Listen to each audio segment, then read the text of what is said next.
Hey everyone, it's Michael GoosebumpsFan. I hope you're doing well today. I have a book review for a book that, even though you know the title, I have to give you a precursor. This is one of the biggest books that most people seem to absolutely overhate and despise. Maybe overhate is kind of justified.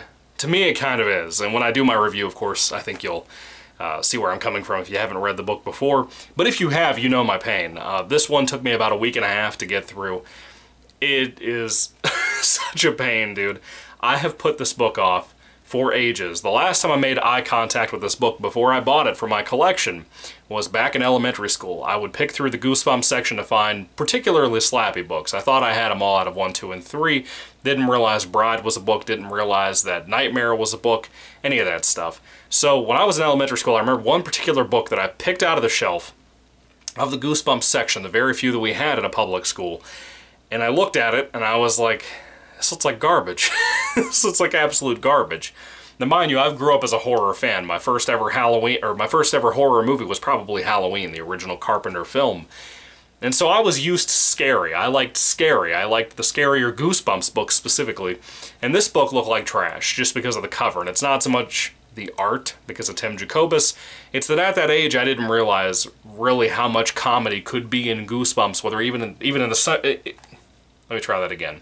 Even in some of the scariest books, they have some humor in there, and there are some books that are straight up filler books that are supposed to have some humor, and this is one of those that's trying very hard to have a cutesy humor to it that I hate. Anyway, the book itself is the original classic Goosebumps 62 series, number 53, Chicken Chicken. There are two particular people who have been asking me, particularly one actually, who had been asking me to review this for ages. Lou, I finally did it. After 3 years of reviewing things, almost 3.5, I finally reviewed this book. This for you, buddy. Spongy also has talked about this for ages too. I can't believe I'm so close to the end of the 62 classic series of books from Goosebumps and from R.L. Stine. I have like 3 books left, 2 books left, something like that, and it's flying by. I'm really kind of feeling this depression, even though I have a lot more stuff to review from GYG, from Series 2000, Hall of Horrors. I have a lot of things to talk about for you guys, including new Slappy World books I've missed out and haven't picked up yet. I've been so focused on some other things, but this particular book is one of those reasons why I have struggled to read more Goosebumps books. Most of the ones I've reviewed recently have been very meandering, very middle of the road. And there's a lot of Goosebumps, I would say about maybe 65% of it, that are just above average, just fine, good. And that's good, I'm glad about that. I'm glad we have that consistency rate, because a lot of series out there don't have that. Star Wars, Jesus. Anyway, Chicken Chicken, this awful cover that I've always hated and always despised, it has come back to haunt me. I finally read it for the first time, and I made it. The whole 112 pages, I think is what it was. It sounds like a burden. It really wasn't that bad. It started off kind of in a neat concept that I kind of liked. I was curious to see where it was going. And let me say this too with another positive. I like the moral and the message of this book. I think it's got a great story there. However, being the kind of cutesy Goosebumps book, mind you, my channel is focused on Goosebumps. I love and I respect Goosebumps, R.L. Stine. I love everything having to do with that pretty much, and there's very few things I do typically despise or hate from this series. And I will say this, there are books that I think are way worse than this. I think there are people who justify some weird hatred for this book a little bit over the top, like a lot of folks think. And I struggled through it mainly because of the avoidance that I had to this. It's not the most engaging thing. It's trying to be humorous, and it's really not working most of the book. It kind of falls flat in a lot of areas. But let me get to the actual story here. So there are 2 kids, and I don't remember their names because I don't care enough to remember their names, just like I don't with most Goosebumps books characters, because they're all kind of copy and paste characters. But that's fine. I like them. They're enjoyable. These 2 kids are brother and sister, and I like them, whatever. The sister's our main character. She's the older kid. And, basically, there is a neighborhood lady named Vanessa who is like a goth. She wears like black lipstick and stuff, and she's got to be like older. I assume she's like old because everybody seems to refer to her as old, but you know how kids do that. Kids call, you know, 40-year-old women old, and they're beautiful, you know, so I don't know. Vanessa could be in her 80s for all I know and be a goth. She might be a vampire, I don't know. So they basically all pick on her. These people, these kids specifically, they pull pranks on her. She just lives by herself in a house. It's kind of rickety old looking house. They like to mess with her, and you know, there's the kind of urban legends surrounding this woman. You know, she probably won't do anything to you. The kids in the neighborhood decide to pull a really awful prank that our main characters get involved with, where they try to fill up her her mailbox with water. And Vanessa, of course, freaks out, goes off on him. But then eventually they run into her again. The main two kids, the brother and sister, run into her and accidentally knock her groceries out of her hands. And she's just fed up. She's like, you know what? I'm going to put a curse on you. It's kind of like Stephen King's Thinner. If you've ever read Thinner or seen the absolutely just awful movie, I hate it. It's awful. I remember seeing that when I was a kid and I hated it so deeply. That's what's put me off so long from reading that book. I don't even think I own that book. I might. I don't know. Anyway, it's kind of a rip-off of Thinner. If you like Thinner, you'll like this, maybe. She basically just says the word chicken like 4 times at them. And the kids run away, right? This is kind of the idea of respecting strangers. Not so much just adults, but just strangers in general. Being respectful to them, being, you know, polite, saying thank you, that kind of thing. Being kind to just strangers in general. You shouldn't go out of your way to be awful to people. And I think all of us at some point in our life have been guilty of that. So this kind of hits home in some ways that I like. There is a really cool body horror portion to this book. A lot of it is body horror. Now, whether it's good body horror or not is kind of up to you and what you think is gross or graphic or anything like that. Some people, particularly younger readers and more squeamish readers, even if you're older, might be more affected by this book than I was. I watch Cronenberg films, for God's sake. I watch Cronenberg's son's films all the time, like Possessor. You know, this isn't fazing me as much as some other Goosebumps things have. For example, there's a book in the Most Wanted series, I think. It's called Night of the Puppet People. There is a transformation scene in that book that got to me way more than almost anything in this book. But the body horror stuff I like and I respect when it shows up in kids' fiction, you know? And I'm not going to sit here and act like Goosebumps is some literary thing. It's not. It's a kids' book series. Get over it. The thing with that, when you go to that line, the line that's clearly drawn in the ground for kids' fiction, especially with horror fiction, even though this is more on the comedic side, when you start to kind of edge towards that line, I really appreciate that. I really like that. And Stein is a master of writing just in general. He's a master storyteller.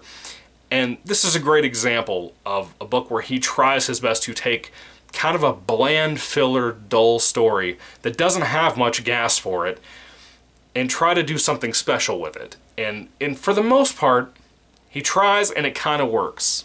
Just a little bit. On the other hand, the stuff that he's tinkering with, like the body horror stuff, it doesn't fulfill for me. It doesn't satisfy me, in my opinion. It doesn't hit home the way it should. And it's kind of a goofy concept because the body horror aspect, in case you haven't already figured out from the goofy little cover that Tim Jacobus put together, the kids are turning into chickens. It's a very slow process. So that's kind of where the body horror part comes in. It's not like in a day's time where they're transforming into whatever. It's like, I think there were days that went by where the kids are having to pluck feathers out of each other. You know, it's kind of creepy. That's kind of horrific, and that's kind of graphic for a kid's book, not to spoil too much. There is some neat stuff like that that made it more bearable. You know, probably about the halfway mark is when it got a little bit better. But the beginning concept thing with the Vanessa lady and all that, I like that stuff. That was kind of neat. You had some stuff there. It being more on the sillier side, there's not a whole lot of comedy that actually works. I didn't laugh out loud about anything, which I do that sometimes with Goosebumps more than almost any book, series, or author that I've ever read in my life.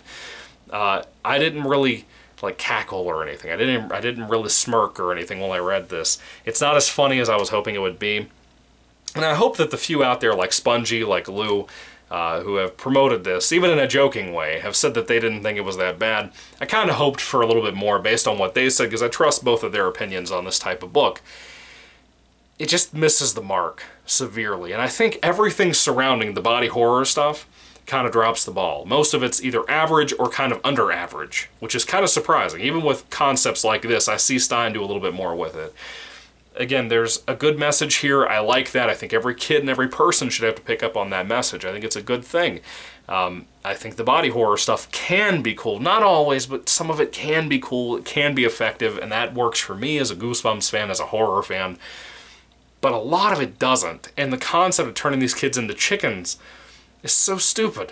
The things used around that are so stupid. The worst part for me is when the kids are transforming. One of the first signs of them transforming and starting to realize something is wrong is that every other word of their sentences, they will literally insert the word cluck. But it's like a billion U's in that cluck. Or buck. You know, it was something like that to make chicken noises. Now, I hate when authors do that deeply. Like, I really despise that. There was something I read recently. I don't remember what it was. It might have been another Goosebumps book where something similar like that happened. I just hate that. It's like the songs in Lord of the Rings. It grinds into my eyeballs. I hate it. I deeply hate that part of it. That's awful, and that really detaches me from the rest of the story that I'm trying to connect with. I try to give these books the benefit of the doubt. Of course, I went into this book knowing absolutely nothing about it aside from kind of the turning into chickens thing. Didn't know the setup with the Vanessa thing or anything like that. And that's typically how I read these Goosebumps books unless I've read them before. I've seen an episode based on them. Typically, I know nothing about these when I go into them if I haven't read them before. And I was hoping for more. I really was. And I know I sound like I'm trying to make excuses for this. By the time that you get to the rating at the end of this review, you'll see. I'm not making excuses for it. Again, I want to highlight the fact that Chicken Chicken is not a good book. It's got its okay moments, but it's not a good book. It's not something I would say is middle of the road or meandering or fine or decent. It's not what I would say compared to what I typically say with recent reviews from things that I've talked about.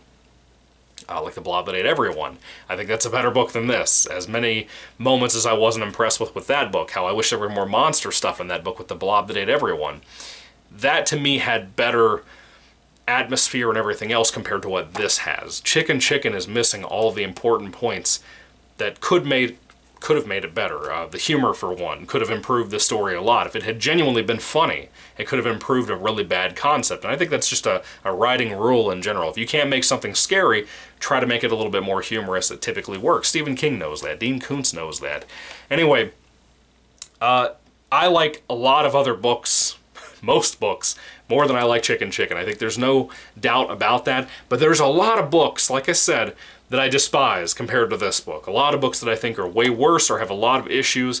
One of the biggest ones that come to mind that I'm really impressed and really love a lot of moments of, but it's just overall an awful book, is Into the Jaws of Doom. I think it's Goosebumps GYG Special Edition #1, I believe. The formatting on that was a mess. So many things were wrong with that. I did like a 20-minute long review for it in case you want to go check it out. It's spoiler-free, just like everything else I review, in case you'd like to see that. That book I hate more than this. This is not insulting the way Into the Jaws of Doom typically was for most of the book and how confusing it was to navigate. This is a very different type of bad book, you know. This is not the worst thing I've ever read. This is not the worst thing I've ever read from Goosebumps. There are some other ones out there that are worse than this, like My Hairiest Adventure, or Be Careful What You Wish For, which both absolutely suck and they have bad episodes. Anyway, Chicken Chicken, I'm glad it never got adapted to a TV episode, by the way. If I had to rate this book on a 5-star basis, I think you can kind of feel me when I'm coming from this with the very few things that I like, because typically if there's anything in here I genuinely enjoy or like, I will give it anything but a 1 out of 5. This one falls flat in every aspect that it should have improved upon to be the kind of book that it is, and if I had to be honest with you, it'd be a 2 out of 5 stars rating for me, and that's what I'm going to give it, a 2 out of 5 stars. It's just, I wanted more. I wanted it to be better. I know it has a reputation. I know everybody from Zach Baby TV to Goosebumps Aussie fan, everybody hates this thing. And I get it. I get it 100%. It's kind of overhated with most of the community that genuinely think it's the worst thing ever. I'm in disagreement with many of you on that. There are other books that will surprise you that I think are worse than this that I didn't tell you about yet. One day you will see when I rank all of these books, God willing. Anyway, 2 out of 5 stars for me for Chicken Chicken. What did you guys think about this piece of crap? What did you think about it? Let me know all that down in the comment section down below. Do you like anything about the book? Do you think it all sucks? I'd love to hear all that down below. I know a lot of people have been waiting for this review for me to trash it. I'm sorry if I kind of let you down. It's kind of a remorseful kind of... it's kind of like the guy that you hated in school died recently or something. You're going to like the funeral home or something to see them or whatever, and you're trying to not, you know, hate their guts because you're trying to feel sad because they're dead. You know, it's kind of like one of those weird analogies like that. That was very dark for the end of a Chicken Chicken book review. Anyway, what are your thoughts, guys? Put them down below. Thank you for watching for this little bit of a spastic review. Isn't it always, though? God bless you guys. Goodbye.